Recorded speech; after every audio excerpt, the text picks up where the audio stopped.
ஒரு 2-3 நாளா சாப்பிட்டாலும் தூங்கினாலும் ஃப்ரெண்ட்ஸ் கிட்ட பேசினாலும் மொபைல் யூஸ் பண்ணாலும் மைண்ட்ல திரும்ப லூப் மாதிரி ஓடிட்டு இருக்க ஒரு விஷயம் சிஎஸ்கே ஆர்சிபி. இந்த மேட்ச்ல சிஎஸ்கே தோத்தது, பிளே ஆஃப் குள்ள வராதது, தல தோனிக்கு ப்ராப்பரான சென்ட் ஆஃப் கிடைக்காதது.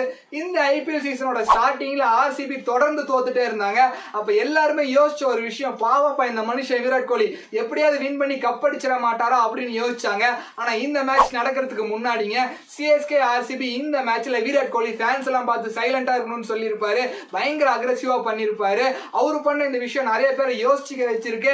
அது மட்டும் இல்லாம முக சுளிக்க வச்சிருக்குன்னு சொல்லலாம். இதெல்லாம் நம்ம சொன்னா விராட் கோலியோட ஃபேன்ஸ் எல்லாருமே சொல்ற ஒரு விஷயம், அவர் என்ன இப்ப அக்ரெசிவா இருக்காரா, எப்பயுமே அவர் அக்ரெசிவா தான் இருப்பாரு அப்படின்னு சொல்லியிருக்காங்க. ஆனா இதே ஆர்சிபி சின்னசாமி ஸ்டேடியத்துல தல தோனி பல மேட்சை வின் பண்ணி கொடுத்திருக்காரு. எப்பயாவது ஒரு ஃபேன்ஸை பார்த்துட்டு சைலண்டா இருக்கும் அப்படின்னு சொல்லியிருக்காரா? சொன்னது கிடையாதுங்க. ஏன் விராட் கோலியே ஆர்சிபி எம்ஐ மேட்ச் நடக்கிறப்ப எம்ஐயோட கேப்டன் ஹர்திக் பாண்டியாவை அங்க சுத்தி இருக்க ஃபேன்ஸ் பயங்கரமா கலாய்ப்பாங்க. ஏன்பா இப்படிலாம் பண்றீங்க, இப்படிலாம் பண்றது ரொம்ப தப்பு, அவர் என்கரேஜ் பண்ணுங்க அப்படின்னு சொல்லியிருப்பாரு. ஸோ விராட் கோலி பண்ண இந்த விஷயம் கரெக்டா தப்பா அப்படிங்கறது நீங்களே இந்த வீடியோ கீழே சொல்லுங்க. இது மட்டும் இல்லாம இந்த மேட்ச் முடிச்சுட்டு ஆர்சிபி ஃபேன்ஸ் வெளியே வந்து சிஎஸ்கே ஃபேன்ஸை பயங்கரமா கலாய்க்க ஆரம்பிச்சிட்டாங்க. சுத்தி நின்று ராகிங் பண்ண ஆரம்பிச்சிட்டாங்கன்னே சொல்லலாம். இதை பார்த்த நிறைய பேர் சொன்ன ஒரு விஷயம், இப்படிலாம் நீங்க பண்றனாலதான் நீங்க இன்னும் கப்படிக்காம இருக்கீங்க, இப்படிலாம் பண்றதை முதல்ல நிறுத்துங்க அப்படின்னு சொன்னாங்க. இது மட்டும் இல்லாம இந்த சீசனோட ஸ்டார்டிங் அவங்க தொடர்ந்து தோக்குறப்ப கண்ணா மூச்சி ரே ரே ஆர்சிபி ஃபேன்ஸ் வேறே அப்படின்னு எல்லாருமே சொன்னாங்க. ஆனா இந்த மேட்சை வின் பண்ணதுக்கு அப்புறம் கிங் கோலிப்பா, கெத்துப்பா, மாசுப்பா அப்படின்னு ஸ்டேட்டஸ் போட ஆரம்பிச்சிட்டாங்க.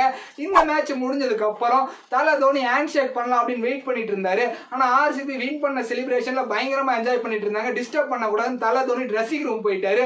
இதை நிறைய பேர் என்ன சொல்ல ஆரம்பிச்சிட்டாங்கன்னா, ஒரு ஸ்போர்ட்ஸ்மேன்ஷிப்ல ஏன் இப்படி எல்லாம் பண்றாரு அப்படின்னு நெகட்டிவிட்டி ஸ்ப்ரெட் பண்ண ஆரம்பிச்சிட்டாங்க. இதே தல தோனி போன வருஷம் ஜிடியோட கப் வின் பண்ணப்ப பயங்கரமா செலிப்ரேஷன் பண்ணிட்டு இருக்கப்ப டீம்மேட்ஸ் கிட்ட சொன்ன ஒரு விஷயம், ஃபர்ஸ்ட் போய் நம்ம ஹேண்ட் ஷேக் பண்ணலாம், அப்புறம் செலிப்ரேஷன் பண்ணலாம் அப்படின்னு சொன்னாரு. ஸோ இதே மாதிரி நிறைய வீடியோஸ் பார்க்கணும்னா நம்ம பேஜை ஃபாலோ பண்ணிருங்க. பட்டா